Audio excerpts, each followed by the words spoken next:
Praise the lord. యేసుక్రీస్తు నామపేట మీ అందరికీ శుభములు. చిన్న ప్రార్థన చేసుకుని దేవుడి యొక్క వాక్యం విందామా? పరిశుద్ధుడైన దేవా, ప్రియ పరలోకపు తండ్రి, మీ బంగారు పాదములకు స్తోత్రం నాయన. గడిచిన కాలమంతా నీ కృపలో భద్రపరచుకొని ఈ దినము తండ్రి నాయన ప్రభ, అయ్యా నువ్వు మాకు తోటి మాట్లాడాలని ఇష్టపడుతుండగా ప్రభ, నీ ఇష్టానికి మేము లోబడి నాయన తండ్రి నీ వాక్యం శ్రద్ధగా వినే కృపను దయచేయమని యేసు నామమున ప్రార్థించి వేడుకొంచున్నాము తండ్రి. Amen, amen, amen. పిల్లరా, దొంగవాడు దొంగలించడానికి, హత్య చేయడానికి, నాశనం చేయడానికి వస్తాడు అని యోహాను సువార్త 10వ అధ్యాయం 10వ వచనంలో మనకి దేవాది దేవుడు ముందే రాసి పెట్టి ఉన్నాడు. దొంగవాడు ఎవరంటే అపవాది లేదా సాతానుడు అని అర్థం. ఈ దొంగవాడు ఎలాంటి స్ట్రాటజీస్ వాడతాడు, ఎలాంటి ప్రణాళికలతో వస్తుంటాడు. మన జీవితంలో ఏదైనా ఎదురైనప్పుడు దాన్ని మనం ప్రతిస్పందించే విధానాన్ని చూసి దొంగవాడు మనల్ని ఆక్రమించుకోవడానికి మనం చేస్తూ ఉంటాడు. చిన్న ఉదాహరణకు నవ్వులాటగా ఉండవచ్చు, కానీ ఎక్కడ దొంగవాడికి దొరికిపోతామో చూడండి. మనం ఒక రోజట ఒక ఆవిడ తను భర్త ఇచ్చిన డబ్బుతోని కూడబెట్టుకొని మరి ఒక మంచి జ్యువెలరీ షాప్, బంగారు కొట్టుకెళ్ళి మంచి నెక్లెస్ చేయించుకుందటండి. చేయించుకున్న తర్వాత అది కొత్త నెక్లెస్, చాలా బాగుంది, కొన్ని లక్షలతో కూడింది, డైమండ్స్ కూడా ఉన్నాయి దాంతో. కాబట్టి ఆమె ఏ షాప్లో కొన్నది, ఎప్పుడు ఇంటికి తీసుకొచ్చింది, ఇంట్లో పెట్టుకునేటప్పుడు బీరువాలో పెట్టే విధానాన్ని మొత్తాన్ని కూడా వీడియో చేసి ఇన్స్టాగ్రామ్లో పోస్ట్ చేసిందట. ఎందుకంటే తన స్నేహితులందరికీ ఇంత ఖరీదైన డైమండ్ నేను కొనుక్కొని ఇంట్లో దాచుకున్నాను అని చెప్పడానికి. ఇదంతా చూస్తున్న ఒక దొంగవాడు చక్కగా నోటీస్ చేసి ఒకరోజు రాత్రి ఇంటికి కన్నం వేసి ఆ బంగారం గొలుసుని తీసుకొని వెళ్ళిపోయాడటండి. దొంగవాడికి చేతికి దొరికామా అనుకోండి, ఏదో ఒక రూపంలో వాడు దోచుకోవడానికి ప్రయత్నం చేస్తుంటారు. మన జీవితంలో ఒక్కొక్కసారి శ్రమలు ఎదురైనప్పుడు, మన జీవితంలో కొన్ని ముఖ్యమైనవి ఎదురైనప్పుడు మన అపవాదికి లేదా సాతానికి లొంగిపోతున్నామా, లేదా దేవుడి కోసం కనిపెట్టుకొని ఉన్నామా అన్న సత్యాన్ని ఈరోజు మీతో మాట్లాడాలని ఇష్టపడుతున్నాను. దొంగవాడు దొంగలించుటకు, హత్య చేయుటకు, నాశనం చేయటకు మాత్రం వస్తాడు, కానీ మన దేవుడు మన జీవాన్ని సమృద్ధిగా ఇవ్వడానికి వస్తాడు. సో కొన్ని విషయాలు నేను మీతో మాట్లాడాలని ఇష్టపడుతున్నాను. మొదటిగా ఏంటంటే, మనకు ఒక్కొక్కసారి మాటల్లో వివరించలేని, చెప్పుకోలేని అవరోధాలు, ఆబ్స్టికల్స్ అండి మన జీవితంలో ఎదురవుతున్నాయి అనుకోండి. అది ఆర్థిక సమస్యలు కావచ్చు, లేదా రిలేషన్షిప్స్, సంబంధాల మధ్యలో కావచ్చు, లేదా ఆరోగ్య సమస్యలు కావచ్చు, మరి ఏదైనా సమస్యలు కావచ్చు.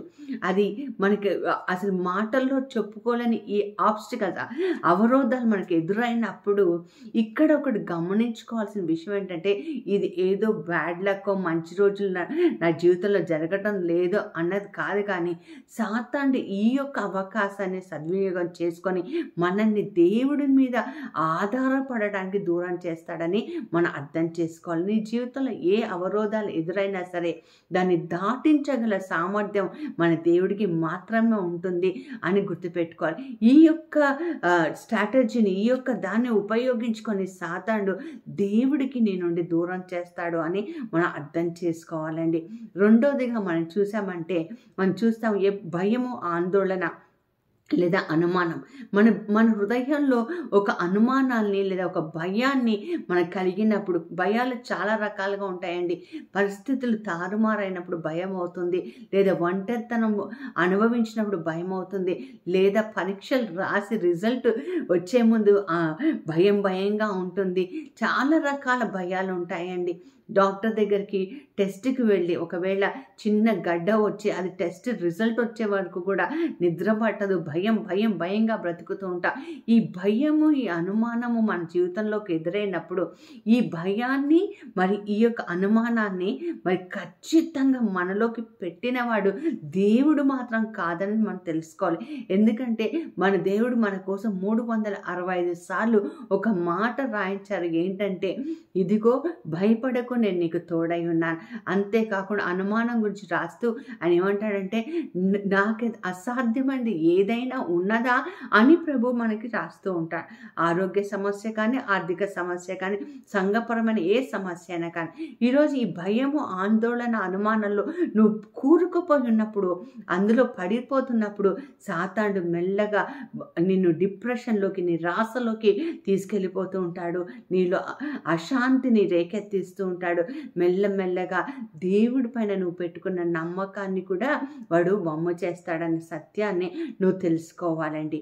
మూడవదిగా మనం చూస్తే ఒంటరితనాన్ని అనుభవిస్తున్నప్పుడు కావచ్చు, మన ప్రియమైన వాళ్ళు మనం వదిలేసి వెళ్ళినప్పుడు, కాలం చెల్లి ప్రభు దగ్గరికి వెళ్ళిపోయినప్పుడు, చనిపోయినప్పుడు మనకు తెలియకుండా ఒంటరితనము అనుభవిస్తూ ఉంటాం. అప్పటి వరకు మనతో కలిసి ఉన్న వాళ్ళు హఠాత్తుగా మనం దూరం వెళ్ళిపోతే ఏదో తెలియని ఒంటరితనం ఉంటారు. ఈ ఒంటరితనాన్ని పరిశుద్ధాత్మ దేవుడితో స్నేహితంగా మార్చుకొని మనం ఆ ఒంటరితనాన్ని జయించకపోతే సాతానుడు మెల్లగా దూరుతాడండి. వాడికి ఎంత చిన్న బెజ్జం చాలు తెలుసా మన లోపలికి దూరడానికి. మన ఆలోచనలను గ్రహించగలిగిన సామర్థ్యం సాతానుకు ఉంటుందండి. మెల్లగా దూరేసి మనకు తెలియని చెడు అలవాట్లని లేదా బానిసత్వంలోకి మెల్లగా మనల్ని లాగేస్తూ ఉంటాడు. కాబట్టి ఎప్పుడైనా నువ్వు ఒంటరిగా అనుభవిస్తున్నావు అనుకో, ఎవరు లేరు నాకు అని ఒకటి కలిగిద్దందనుకో, మెల్లగా దేవుడి పైన ఆధారపడటం నేను నేర్చుకోవాలని ఈరోజు పరిశుద్ధాత్మ దేవుడు మనకు చెప్పాడు. అందుకే చెప్పాడు, దొంగవాడు దొంగలించడానికి మాత్రం వస్తాడు. నీలో ప్రేమను దొంగలిస్తాడు, నీలో అభిషేకాన్ని దొంగలిస్తాడు, దేవుడి పట్ల నీకున్న విశ్వాసాన్ని దొంగలిస్తాడు. మనం జాగ్రత్తగా ఉండాలని. చూడండి, ఒక్కొక్కసారి సాతానుడు మన ఆశలు, కోరికల మీద కూడా దాడి చేస్తూ ఉంటాడు. మనం చూస్తూ ఉంటామని సంసోన్ అనే వ్యక్తి పరిశుద్ధ గ్రంథంలో దేవుడు అతన్ని పుట్టక మునిపే అతని గురించి గొప్ప ప్రణాళిక కలిగినట్టుగా, తల్లిదండ్రులతో మాట్లాడినట్టుగా మనం చూస్తాం. సంసోన్ అంటే సూర్య రశ్మి, సన్లైట్ అని అర్థం. గొప్ప ధైర్యవంతుడు, చాలా పరాక్రమశాలిగా దేవుడు అతన్ని చేసి ఉన్నాడు. ఒక్క గాడిద ఎముకతో 1000 మంది ఫిలిస్తీన్లను చంపినవాడు అతని చేతి వ్రేళ్ళు ఎంత శక్తి ఉన్నాయంటే రెండు చేతుల్లో ఉన్న వ్రేళ్లతోటి సింహాన్ని 2గా చీల్చివేసినవాడు సంసోను. అలాంటి సంసోను ఆడవాళ్ళు అంటే అమ్మాయిల పిచ్చితో ఉన్నాడండి, శారీరక మోహంతో ఉన్నాడండి. అలాంటి మోహము గమనించిన సాతానుడు దెలీలా అన్న వ్యక్తిని ఆయన దగ్గర పంపించి మెల్లగా సంసోను యొక్క అభిషేకాన్ని దొంగలిస్తున్నాడు. ఎంతవరకు దొంగలించాడంటే సంసోను పూర్తిగా నశించిపోయేంత వరకు, నాశనం అయిపోయేట వరకు మరి దొంగలించినట్టుగా ఉన్నాడు. ఒంటరితనంలో పిచ్చి ఆలోచనలు వస్తూ ఉంటాయి.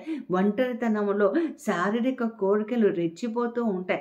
కాబట్టి ఈ ఒంటరితనాన్ని పరిశుద్ధాత్మ దేవుడితో స్నేహంగా మారి నేను జయించగలిగినప్పుడు ఇదిగో సాతాన్ని మనము జయించగలమనే సత్యాన్ని మనం తెలుసుకోవాలి. అలాగే మన జీవితంలో ఎప్పుడైనా శాంతి, సమాధానం లేకపోతే జాయ్, పీస్ అంటే ఆనందం, ప్రభు అంటాడు కదా, నేను ఇచ్చే ఆనందం ఈ లోకంలో ఏది ఇవ్వలేరు. చాలామంది ఆనందాన్ని, సంతోషాన్ని వస్తువులలో, మనుషులలో ఎత్తుక్కుంటూ ఉంటారండి. కానీ దేవాది దేవుడు ఏం చెప్తున్నాడంటే, నేనిచ్చే ఆనందం, పరిశుద్ధాత్మిక ఫలము యొక్క మంచి గుణం, ఆనందం, సంతోషం అండి. ఒక్కొక్కసారి మనుషుల నుండి మనం కోరుకున్నది మనకు దొరకనప్పుడు మనం ఆనందించలేం, నిరాశపడిపోతాం, ఏడుస్తూ ఉంటాం, సంతోషంగా ఉండలేము. ఎందుకంటే మనం కోరినది మనకు దొరకలేదు కదా. సో ఈరోజు సంతోషాన్ని, ఆనందాన్ని, సమాధానాన్ని ఇచ్చేది పరిశుద్ధాత్మ దేవుడే, సత్యదేవుడే మాత్రమే తెలుసుకొని, ఒకవేళ నువ్వు సంతోషంగా ఉండటం లేదు, ఆనందంగా ఉండటం లేదంటే అప్పుడు చూడండి, ఆ సాతాను మెల్లగా నీలోకి దూరి నిన్ను గలిబిలి చేసేస్తాడు. దీస్ ఆర్ ద స్ట్రాటజీస్ వాడుకుంటూ ఉంటాడు.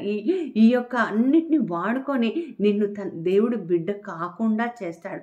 మరి ఈరోజు నా ప్రశ్న, నా సవాలు ఏంటంటే, నువ్వు దేవుడి బిడ్డగా ఉండి మరి ఒకవేళ అనుకోని అవరోధాలు నీ జీవితంలో ఎదురవుతున్నప్పుడు ఇంకా కూడా నమ్మకంగా, విశ్వాసంగా దేవుడి యొక్క సన్నిధిలో కనిపెట్టుకొని ఉంటున్నావా? అంటాడు కదా పౌలు గారు, నాకు అన్నమున్నా లేకపోయినా పస్తు ఉండాల్సి వచ్చినా సరే కలిమిలో లేమిలో కూడా నేను దేవుణ్ణి ఆశ్రయిస్తున్నాను అంటాడు. ఎలాంటి అవరోధాలు నీ జీవితంలో వచ్చినా still God is working at you అని నువ్వు నమ్మగలుగుతున్నావా?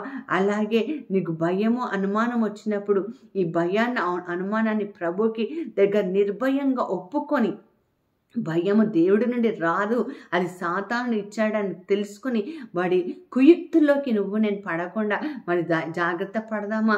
అలాగే మనం ఇంకొక విషయాన్ని సాతాను ఎలా వాడుకుంటాడంటే ప్రార్థన చేసుకోకపోవటం, బైబిల్ చదువుకోకపోవటం, సంఘానికి సరిగ్గా చర్చికి సరిగ్గా వెళ్ళలేకపోవటం, కారణాలు ఏదో వెతుక్కుంటూ ఉండటం. ఎప్పుడైతే నువ్వు బైబిల్ చదవటం మానేస్తావో, ప్రార్థన చేయటం సరిగ్గా చేసుకోవో, మరి సంఘానికి రెగ్యులర్గా వెళ్ళవో, అప్పుడు సాతానుడు మెల్లగా నేను దూరి తన వైపు తిప్పుకోవడానికి ప్రయత్నం చేస్తూ ఉంటాడు. సో నువ్వు అవకాశం ఇస్తున్నావా? ఒకసారి ప్రశ్నించుకుంటావా? ప్రతిరోజు బైబిల్ చదివితే దేవుణ్ణి చదివినట్టే, దేవుడు మనతో మాట్లాడుతూ ఉంటాడు. ప్రియులరా, ఈరోజు ఈ యొక్క అంశము మరిలో ఎక్కడ సాతానికి లోబడుతున్నాం మనము, లేదా ఎక్కడ దొంగవాడు దొంగలిస్తున్నాడు, నీ జీవితాన్ని ఏ విధంగా దొంగలిస్తున్నాడు? యేసు ప్రభు తన రక్తం చెందించి వెలంజించి మనకు కొన్నాడండి. ఆయన అంటాడు, మీరు నా సొత్తు అంటాడు. మరి ఆయన సొత్తుగా బతకడానికి మనం కృషి చేద్దామా? మరి సాతాను యొక్క కుయుక్తుల నుండి మనం బయటపడడానికి నిత్యము ప్రయత్నం చేస్తుంటాం. ఈ శరీరం ఉన్నంత వరకు పోరాటం ఉంటుంది. పోరాడి గెలిచిన వాడే నిజమైన క్రీడాకారుడు. కాబట్టి ఈరోజు విశ్వాస యాత్ర పోరాటంలో నువ్వు నేను గెలవడానికి ప్రయత్నం చేద్దాం. అలాంటి కృప దేవుడు మనకు దయచేయుగాక. చిన్న ప్రార్థన చేసుకుందాం. పరిశుద్ధుడైన దేవా, ప్రియ పరలోకపు తండ్రి, అవును ప్రభా, నాకు అవరోధాలు వస్తున్నప్పుడు, నా పని ఆలస్యంగా జరుగుతుంది అనిపిస్తున్నప్పుడు, అసలు జరుగుతుందా లేదా నాకు భయం ఆందోళన వచ్చినప్పుడు నాయన తండ్రి ప్రభా, సరిగ్గా ప్రార్థన చేసుకోకపోవడం వల్ల, పని ఒత్తిడి వల్ల తండ్రి నాయన ప్రభా, నీ వాక్యాన్ని నేను చదవలేనప్పుడు తండ్రి నాయన ప్రభా, నాలో సంతోషం ఆనందం నాలో ఆవిరైపోయినప్పుడు ప్రభా, ఈ సాతాను నాలోకి వచ్చి నన్ను గలిబిలి చేస్తున్నాడన్న సత్యం ఈరోజు నాతో చెప్పిన దేవా ప్రభా, నీకు వందనాలు ప్రభా.